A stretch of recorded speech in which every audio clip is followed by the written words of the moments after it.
A very warm welcome to all of you. My name is Dayakar. ఇవాళ క్లాస్లో మనం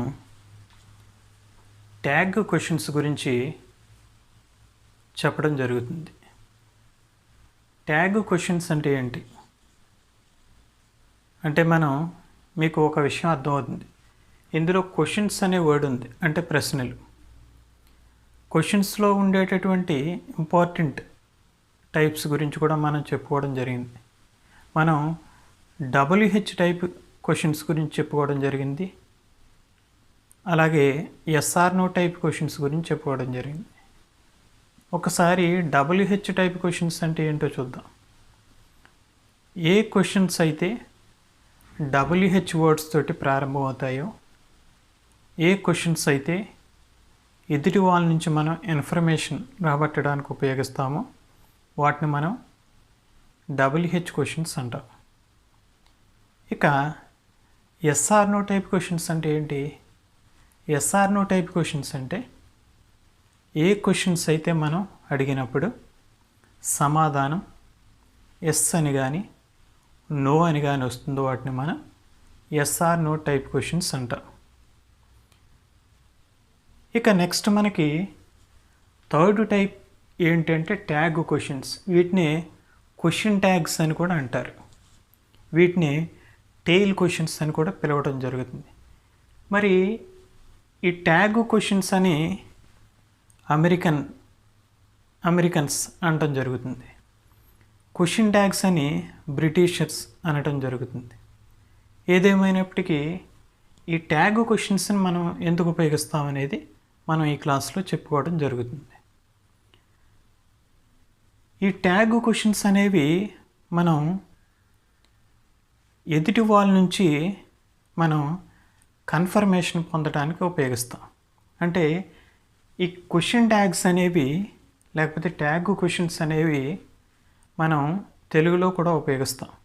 అవి మీకు సింపుల్గా అర్థమవుతాయి, చాలా ఈజీగా అర్థమవుతాయి. అవి ఏమీ కాదండి. ట్యాగ్ క్వశ్చన్స్ అంటే కొన్ని తెలుగులో మనం ఎలా ఉపయోగిస్తామో చూద్దాం. నిన్న నీవు అతన్ని కలిశావు, కలవలేదా, చివరిలో కలవలేదా అంటాం మనం. అంటే అవతల వ్యక్తి కలిశాడో లేదో తెలుసుకోవడానికి. నిన్న నేను అతన్ని కలవలేదు, కలిశానా అంట. నువ్వు హోంవర్క్ పూర్తి చేశావు, చెయ్యలేదా. ఇలాగ మనం ఒక స్టేట్మెంట్ తర్వాత ఒక ఎఫర్మేటివ్ సెంటెన్స్ తర్వాత ఒక పాజిటివ్ క్వశ్చన్ ట్యాగ్ కానీ నెగిటివ్ క్వశ్చన్ ట్యాగ్ కానీ అడగడం జరుగుతుంది. ఇక మరి మీకు ఒక డౌట్ రావాలి, మరి క్వశ్చన్ ట్యాగ్స్ అనేవి తయారు చేయడం అంటే ఎలా చేయాలి? క్వశ్చన్ ట్యాగ్స్ ఎలా తయారు చేయాలి? ఉదాహరణకి WH క్వశ్చన్స్ ఉన్నాయనుకోండి, ఆ సెంటెన్సెస్ తయారు చేయాలంటే స్టార్టింగ్లో మనకి WH వర్డ్స్ ఉండాలి.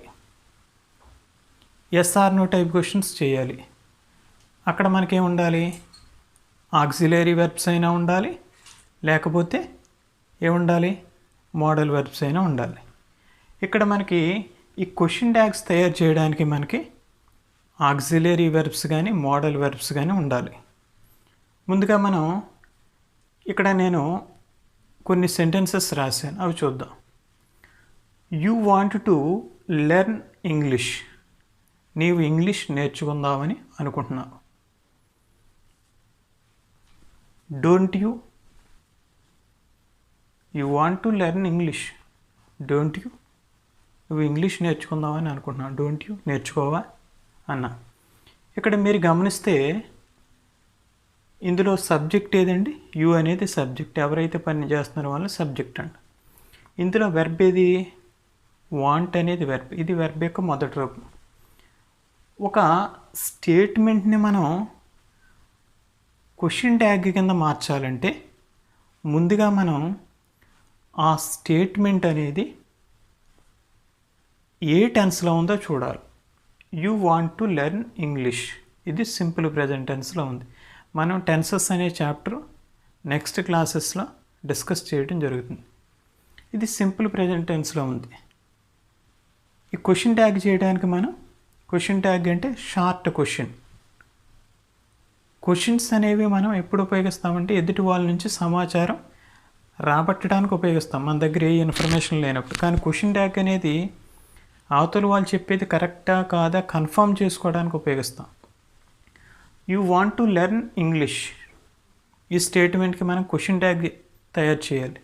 ముందుగా మనం ఈ స్టేట్మెంట్ అనేది ఏ టెన్స్లో ఉందో చూడాలి. ఇది సింపుల్ ప్రెజెంట్ టెన్స్లో ఉంది కాబట్టి నెక్స్ట్ మనకు సబ్జెక్ట్ ఏంటో చూడాలి.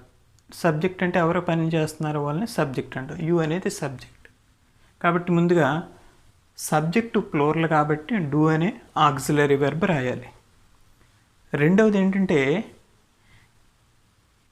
ఈ డూ అనే ఆక్సిలరీ వెర్బ్ ఎప్పుడు కూడా స్టార్టింగ్లో మనం డూ ఉందండి ఇక్కడ, ఈ డూ రాసినప్పుడు ఈ డూ అనే వర్డ్లో స్టార్టింగ్ లెటర్ని ఎప్పుడు కూడా స్మాల్ లెటర్ రాయాలి.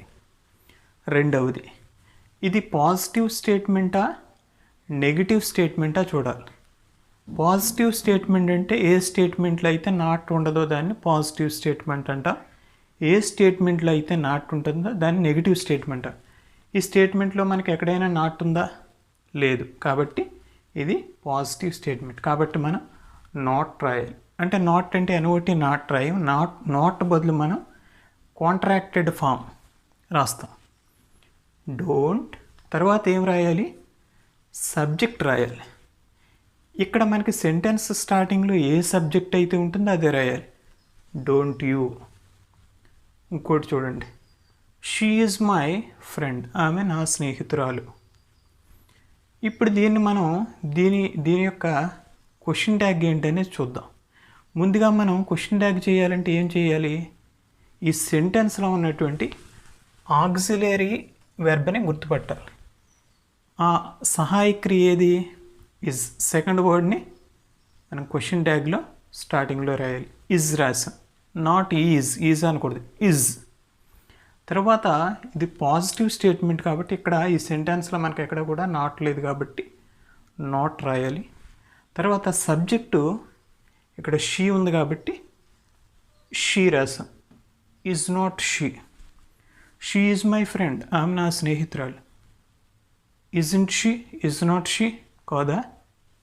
తర్వాత he can speak English, he can speak English, అతను ఇంగ్లీష్ మాట్లాడగలడు. ఇది పాజిటివ్ స్టేట్మెంట్, ఇందులో ఎక్కడ కూడా నాట్ లేదు. Can't he, cannot he, can't he, అతను మాట్లాడలేడా? ముందుగా మనం ఆక్సిలరీ వెర్బ్ అంటే మోడల్ వెర్బ్ ఏంటి? కెన్ రాసాం. తర్వాత నాట్ మనం మొత్తం కెన్ రాయవలసిన అవసరం లేదు, కాంట్ హీ సబ్జెక్ట్ రాసాం. తర్వాత వి స్పోక్ టు దెమ్, ఇది ఏ టెన్స్లో ఉంది? సింపుల్ పాస్ట్ టెన్స్లో ఉంది. మేము వారితో మాట్లాడాం. స్పీక్, స్పోక్, స్పోకెన్ వెర్బ్ యొక్క రెండో రూపం spoke. We spoke to them. ఇక్కడ మనం చాలామంది వి అనే వర్డ్ని వి అంటారు, not we, we. We spoke to them, వారితో మాట్లాడాం.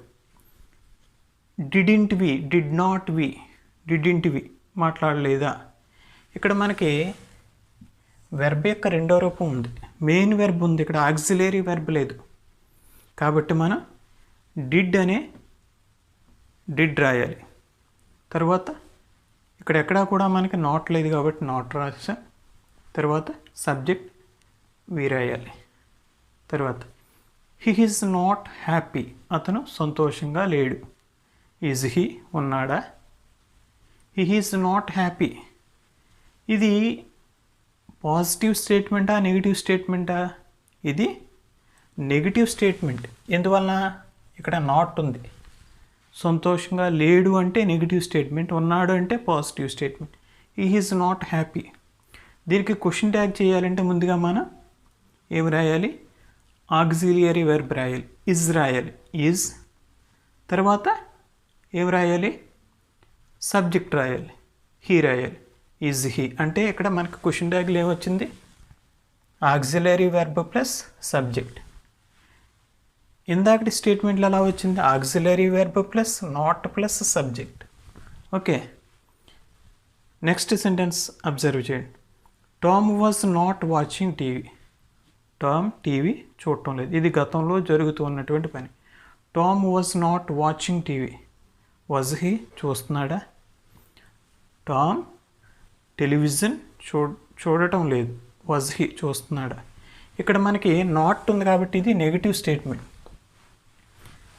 ముందుగా మనం ఏం రాయాలి? ఆక్సిలరీ వెర్బ్ రాయాలి. టెన్స్ ఎందులో అయితే ఉంటుందో దానికి తగినటువంటి ఆక్సిలరీ వెర్బ్ రాయాలి. వాజ్ అనేది రాసాం. తర్వాత నాట్ ఉంది కాబట్టి ఇక్కడ నాట్ రాదు. తర్వాత సబ్జెక్టు టామ్. వ్యక్తుల పేర్లు కానీ నౌన్స్ కనుకుంటే వ్యక్తుల పేర్లు కానీ ప్రదేశాల పేర్లు కానీ వస్తువుల పేర్లు కానీ, ప్రత్యేకించి మనం వ్యక్తుల పేర్లు ఉన్నాయనుకోండి, ఇక్కడ టామ్ అనేది వ్యక్తి పేరు. మనం Tom was not watching TV. ముందుగా ఆక్సిలరీ వెర్బ్ వాజ్ రాసాం. తర్వాత టామ్ బదులు మనం ఏమి రాసాం? ఇక్కడ హీ రాసాం. వాజ్ టామ్ అనం. తర్వాత you are not a teacher. You are not a teacher. నీవు టీచర్వి కాదు. You are not a teacher. ఇది పాజిటివ్ స్టేట్మెంట్ కాబట్టి మనం ఏం చేయాలి? ముందుగా ఆక్సిలరీ వెర్బ్ అయినటువంటి ఆర్ రాయాలి. ఆర్ రాసాం. తర్వాత నాట్ ఉంది కాబట్టి ఇక్కడ నాట్ రాయకూడదు. యు అనేది సబ్జెక్ట్ చివరిలో రాయాలి. Are you. తర్వాత we must not say anything. We must not say anything. మనం ఏది కూడా చెప్పకూడదు. ఇక్కడ మనకి మోడల్ వెర్బ్ ఉంది కాబట్టి మస్ట్ తోటి చేయాలి మనం. మస్ట్ వి.